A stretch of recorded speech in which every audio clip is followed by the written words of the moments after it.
नमस्कार दोस्तों, कैसे हैं आप सभी। आप सभी का मैं आपके मंच द सक्सेस पॉइंट एट स्वागत करता हूं। उम्मीद करता हूं कि आप सब पढ़ रहे होंगे। पढ़ते रहिए, मेहनत करते रहिए। जितना ज़्यादा प्रैक्टिस सेट लगाएंगे, जितना ज़्यादा प्रश्नों को हल करेंगे, उतना ज़्यादा आप लक्ष्यों के बहुत करीब पहुँच जाएंगे। तो चलिए शुरू करते हैं आज शानदार महत्वपूर्ण प्रश्नों के साथ। जैसा कि आपको पता है कि भारतीय इतिहास पर हमारा अध्ययन चल रहा है। 125 क्वेश्चनों तक हमारा डिस्कशन चल चुका है। उसके आगे का आज अध्ययन करेंगे। तो 8 बज चुके हैं। फटाफट से इस वीडियो को ज़्यादा लोगों तक शेयर करें। चलिए शुरू करते हैं आज का महत्वपूर्ण प्रश्नों की श्रृंखला। तो आज का पहला प्रश्न है, यूरेनियम और थोरियम के संबंध में निम्नलिखित कथन में से कौन सा कथन सही है। यूरेनियम के विपरीत अकेले थोरियम को रिएक्टर में परमाणु ईंधन के रूप में सीधे उपयोग नहीं किया जा सकता। यूरेनियम की तुलना में थोरियम प्रकृति में अधिक प्रचुर मात्रा में पाया जाता है। तो ये दोनों ही बातें क्या हैं, सही हैं। ये दोनों ही बातें सही हैं। दोनों ही बातें सही हैं। तो पहला दूसरा दोनों सही, तो सी ऑप्शन आपका क्या हो जाएगा, करेक्ट आंसर हो जाएगा। आगे चलते हैं। निम्नलिखित में से किसके द्वारा कोलखोज शब्द की सर्वोत्तम व्याख्या की जाती है। मध्य पूर्व क्षेत्र में धान की खेती, रूस के ठंडा क्षेत्र में पाई जाने वाली जनजाति, तत्कालीन सोवियत संघ द्वारा आरंभ की गई सामूहिक खेती प्रणाली, दक्षिणी भारत में सिंचाई तकनीक।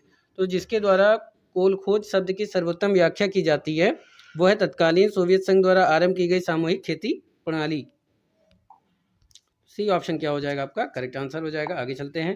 निम्नलिखित में से कौन भारत की कार्यशील जनसंख्या का भाग है। 16 वर्षीय लड़का, 60 वर्षीय व्यक्ति, 21 वर्षीय लड़की, 14 वर्षीय लड़की। तो जो भारत की कार्यशील जनसंख्या का भाग है वो कौन सा है आपका, 16 वर्षीय लड़का और 21 वर्षीय लड़की।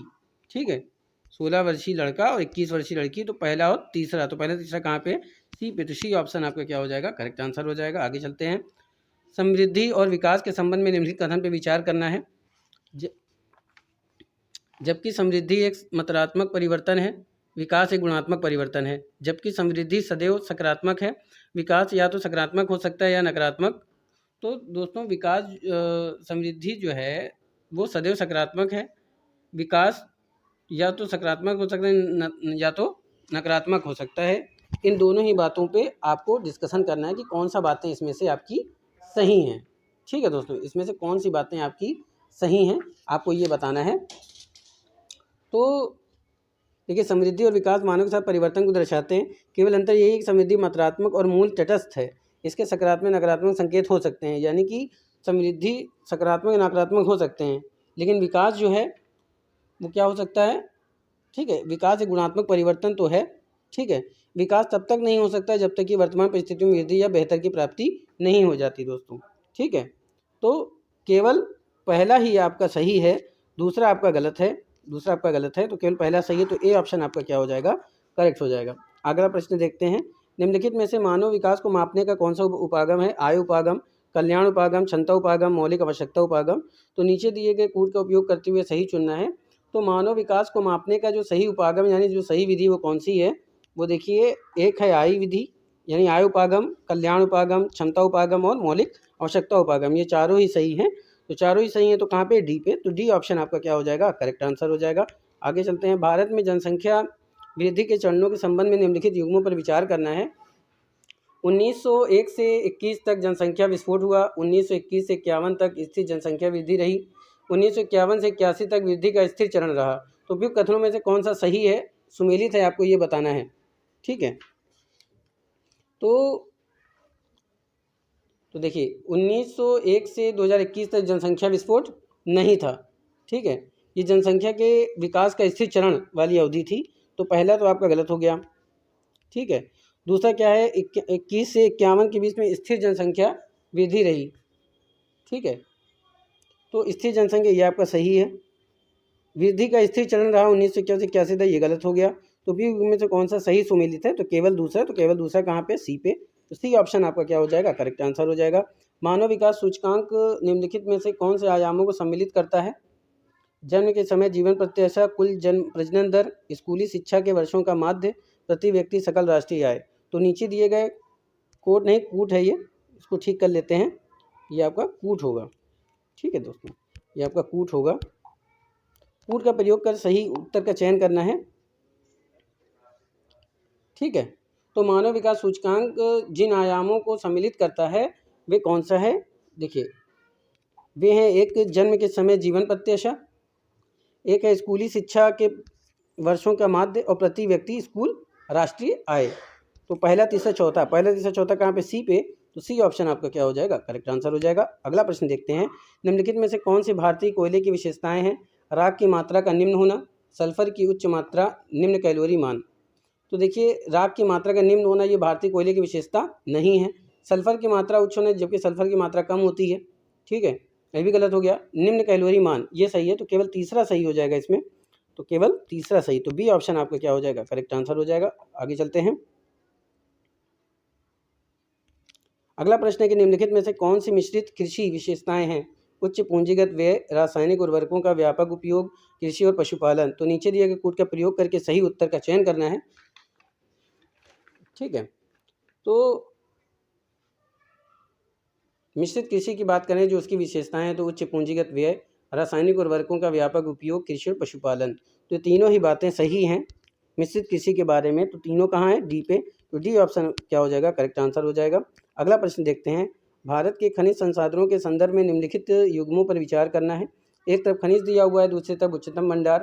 तांबा कर्नाटक में पाया जाता है, बॉक्साइट गुजरात में, क्रोमाइट उड़ीसा में।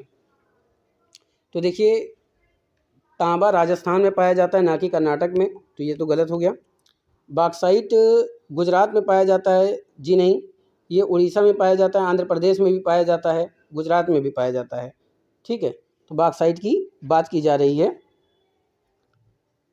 उच्चतम भंडार, तो उच्चतम भंडार गुजरात में नहीं पाया जाता है। ठीक है, उच्चतम भंडार उड़ीसा में पाया जाता है, तो ये भी गलत हो गया। क्रोमाइट उड़ीसा में पाया जाता है, क्रोमाइट उड़ीसा में पाया जाता है, तो ये आपका सही है। तो केवल तीसरा सही है, तो सी ऑप्शन आपका क्या हो जाएगा? करेक्ट आंसर हो जाएगा। अगला प्रश्न देखते हैं, निम्नलिखित में से कौन से क्षेत्र में अंगूर की कृषि प्रमुखता से की जाती है? सहारा क्षेत्र, भूमध्य सागरीय क्षेत्र, मध्य एशिया और अमेजन क्षेत्र। ठीक है, तो यहाँ पे अंगूर की कृषि की बात की जा रही है दोस्तों। तो अंगूर की कृषि जो की जाती है वो भूमध्य सागरीय क्षेत्र में की जाती है। तो बी ऑप्शन आपका क्या हो जाएगा? करेक्ट आंसर हो जाएगा। अगला प्रश्न, भारत में रेडियोधर्मी खनिज अयस्क की उपस्थिति के संदर्भ में निम्नलिखित में से कौन से स्थान का यूरेनियम पाया जाता है? छत्तीसगढ़, आंध्र प्रदेश, राजस्थान। तो छत्तीसगढ़, आंध्र प्रदेश, राजस्थान, तीनों ही स्थानों में आपका यूरेनियम पाया जाता है। पहला दूसरा तीसरा, तो पहला दूसरा तीसरा कहाँ पे? डी पे। तो डी ऑप्शन आपका क्या हो जाएगा? करेक्ट आंसर हो जाएगा। अगला प्रश्न देखते हैं, जल परिवहन के संदर्भ में निम्नलिखित कथन पर विचार करना है। जल परिवहन की ऊर्जा लागत स्थल परिवहन की तुलना में उच्च होती है। भूमि और वायु की तुलना में महासागरीय परिवहन महाद्वीपों के बीच भारी माल के परिवहन का महंगा माध्यम है। तो उपयुक्त में से कौन सा कथन सत्य है, आपको ये बताना है। तो जल परिवहन के संदर्भ में अगर हम बात करें तो जल परिवहन की ऊर्जा लागत स्थल परिवहन की तुलना में अधिक होती है। जी नहीं, बहुत सस्ता होता है, क्योंकि जल का घर्षण भूमि की तुलना में बहुत कम होता है। तो पहला ऑप्शन तो आपका गलत हो गया। भूमि और वायु की तुलना महासागरीय परिवहन महाद्वीपों के मध्य भारी माल के परिवहन का महंगा माध्यम है। जी नहीं, सस्ता माध्यम होता है, ये भी गलत हो गया। तो कौन सा ऑप्शन हो जाएगा? डी, ना तो एक ना तो दो। तो डी ऑप्शन आपका क्या हो गया? करेक्ट आंसर हो गया। अगला प्रश्न देखते हैं, गहन वाणिज्यिक खाद्यान्न कृषि निम्नलिखित में से कौन से क्षेत्र में अपनाई जाती है? अर्जेंटीना के पंपास क्षेत्र में, दक्षिण अफ्रीका के वेल्ड क्षेत्र में, ऑस्ट्रेलिया के डाउन क्षेत्र में। ठीक है, तो अगर हम गहन वाणिज्यिक खाद्यान्न कृषि की बात करते हैं तो अर्जेंटीना के पंपास क्षेत्रों में, दक्षिण अफ्रीका के वेल्ड क्षेत्रों में और ऑस्ट्रेलिया के डाउन क्षेत्र, यानी तीनों ही क्षेत्रों में गहन वाणिज्यिक खाद्यान्न कृषि की जाती है। ठीक है, तो पहला दूसरा तीसरा कहाँ पे हो गया दोस्तों? डी पे। तो डी ऑप्शन आपका क्या हो गया? करेक्ट आंसर हो जाएगा। अगला प्रश्न देखते हैं, निम्नलिखित में से कौन से प्रवासन के पशु फैक्टर हैं? निम्न स्त्री, रहन सहन, राजनीतिक उथल पुथल, बेहतर रोजगार के अवसर और महामारियाँ। तो इन चारों में से कौन सा सही है, ये आपको कूट का प्रयोग करके सही चयन करना है। तो निम्नलिखित में से जो प्रवसान के कुछ फैक्टर हैं उसके बारे में अगर बताना है तो निम्न स्तरीय रहन सहन, ये सही है आपका, रहन सहन। अगला है राजनीतिक उथल पुथल, ये भी सही है आपका। बेहतर रोजगार के अवसर, ये आपका गलत हो जाएगा। महामारियाँ, तो पहला दूसरा चौथा कहाँ पे है? पहला दूसरा चौथा सी पे है, तो सी ऑप्शन आपका क्या हो जाएगा दोस्तों? करेक्ट आंसर हो जाएगा। अगला प्रश्न देखते हैं, भारत में पल्ली बस्तियों के संदर्भ में निम्नलिखित कथन पर विचार करना है। ये भौतिक रूप से एक दूसरे से अलग की गई इकाइयों के खंडित होती है। वह गंगा के निचले मैदानों में पाई जाती है। वह स्थानीय रूप से पन्ना, पैरा, पल्ली कही जाती है। तो उपयुक्त कथनों में से कौन सा सही है? तो ये भौतिक रूप से एक दूसरे से अलग की गई इकाइयों में खंडित होती है। पल्ली बस्तियों की बात की जा रही है, बिल्कुल सही, पहला सही है। वह गंगा के निचले मैदानों में पाई जाती है, बिल्कुल सही है, ये भी सही है। वह स्थानीय रूप से पन्ना पैरी पल्ली कही जाती है, ये भी सही है। तो पहला और दूसरा तीसरा तीनों सही है, तो तीनों कहाँ पे, सी ऑप्शन पे। तो C is the right answer for this question. अगले चलते हैं। प्रोत्साहन के प्रकार के संदर्भ में निम्नलिखित कथन पर विचार कीजिए। राज्य के भीतर ही प्रोत्साहन में महिलाओं का ग्रामीण क्षेत्र से ग्रामीण क्षेत्र की ओर प्रवास अधिक होता है। अगला, अंतर्राज्यीय प्रवासन में पुरुषों का ग्रामीण क्षेत्र से शहरी क्षेत्रों की ओर प्रवासन अधिक होता है, प्रवास अधिक होता है। तो उपयुक्त कथनों में से कौन सा सही है? तो राज्य के भीतर ही प्रवासन में महिलाओं का ग्रामीण क्षेत्र से ग्रामीण क्षेत्र की ओर प्रवास अधिक होता है, प्रवास की बात की जाए तो ये बात सही है। अंतर्राज्यीय प्रवासन में पुरुषों का ग्रामीण क्षेत्रों से शहरी क्षेत्र का प्रवास भी अधिक होता है, ये भी सही है।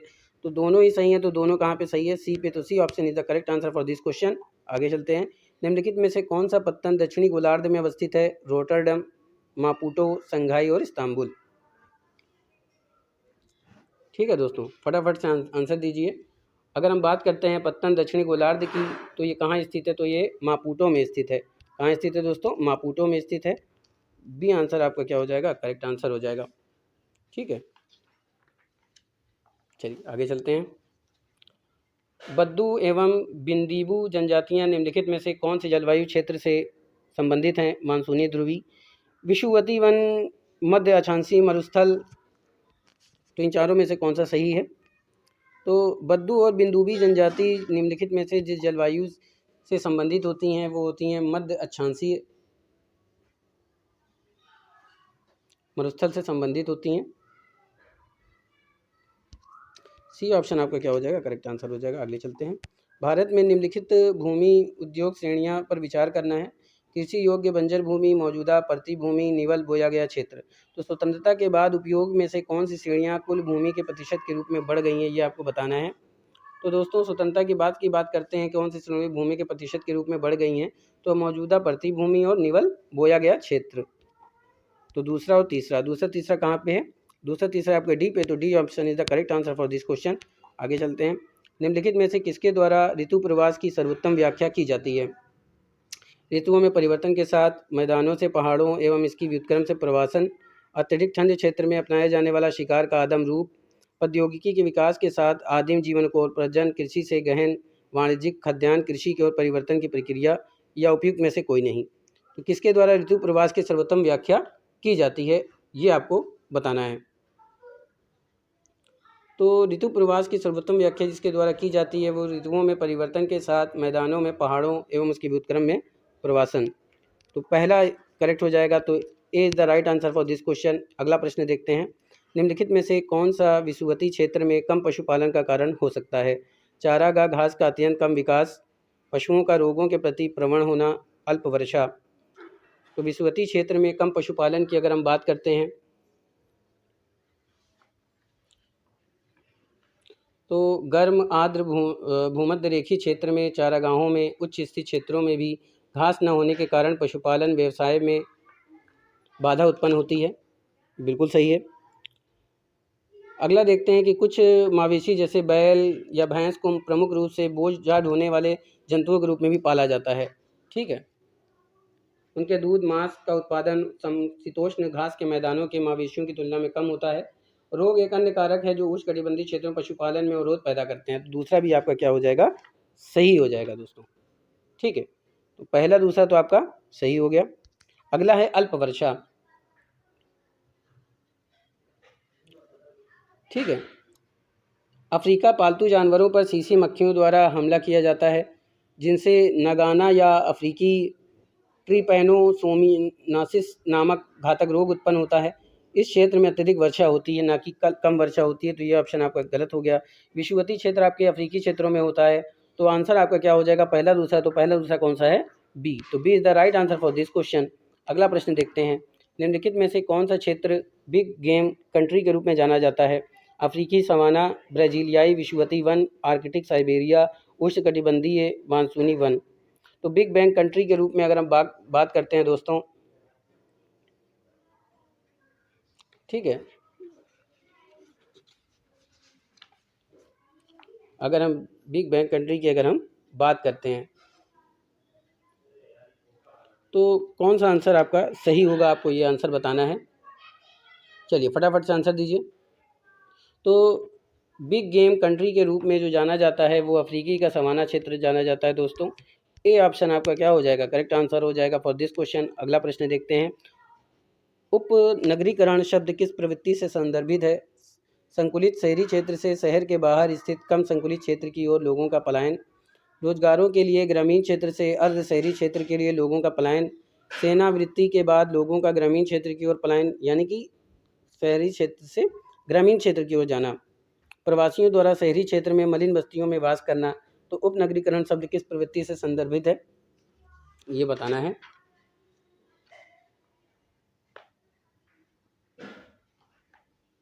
फटाफट से बताइए। उपनगरीकरण की बात की जा रही है, तो उपनगरीकरण शब्द किस प्रवृत्ति से संबंधित है? संकुलित शहरी क्षेत्रों से शहर के बाहर स्थित कम संकुलित क्षेत्र की ओर लोगों का पलायन। तो क्या हो जाएगा, ये पहला सही हो जाएगा। तो A is the right answer for this question. अगला प्रश्न देखते हैं। प्राकृतिक वनस्पति प्रकार के संदर्भ में सेलवास से क्या आशय है, सेलवास से क्या समझते हैं? अमेजन निम्न भूमियों में उष्णकटिबंधीय वर्षावन, शुष्क एवं अर्ध शुष्क क्षेत्रों में पाई जाने वाली झाड़ियों से, समतल शीतोष्ण घास के मैदानों के विशाल क्षेत्र से, प्राकृतिक क्षेत्र या जीवों के ऐसे प्रकार से जिसमें वृक्ष नहीं होते हैं। तो अगर हम बात करें तो क्या हो जाएगा ये, तो देखिए उष्णकटिबंधीय क्षेत्रों में उच्च तापमान और प्रचुर मात्रा में वर्षा घनी वनस्पति के विकास में सहायक होते हैं, जिसे उष्णकटिबंधीय वर्षावन कहा जाता है। अमेजन के निम्न भूभाग में वन इतने घने होते हैं और वनस्पति से इतने परिपूर्ण होते हैं कि इनके लिए एक विशेष नाम सेलवास का उपयोग किया जाता है। यह अमेजन वर्षा वनों का वैकल्पिक नाम होता है। तो प्राकृतिक वनस्पति के प्रकार में अगर सेलवास से आशय समझा जाए तो ये अमेजन निम्न भूमियों में उष्णकटिबंधीय वर्षा वन होते हैं दोस्तों। ठीक है, तो ये अमेजन नहीं अमेजन होगा, जिसको भी ठीक कर लीजिए। ये अमेजन लिख गया है, तो ये अमेजन होगा। तो आंसर क्या हो जाएगा कि अमेजन निम्न भूमियों में उष्णकटिबंधीय वर्षा वन होते हैं। तो ए क्या हो जाएगा, ऑप्शन सही हो जाएगा। तो is the right answer for this question. तो ये था महत्वपूर्ण प्रश्नों की श्रृंखला के साथ महत्वपूर्ण प्रश्न। इसे ज़्यादातर लोगों तक शेयर करें। वीडियो आपको कैसी लगती है कमेंट में ज़रूर बताएं। ऐसे ही अपना विश्वास बनाए रखें, ऐसे ही महत्वपूर्ण प्रश्नों को मैं आपके बीच लाता रहूँगा। फिर मिलेंगे नए प्रश्नों के साथ, तब तक के लिए जय Hind, wish you all the best.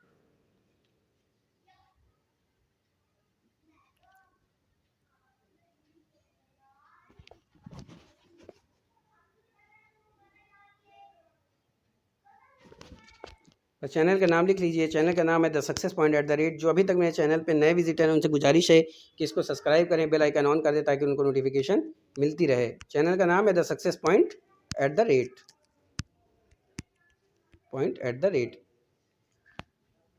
चलिए फिर मिलेंगे नए प्रश्नों के साथ। जय हिंद।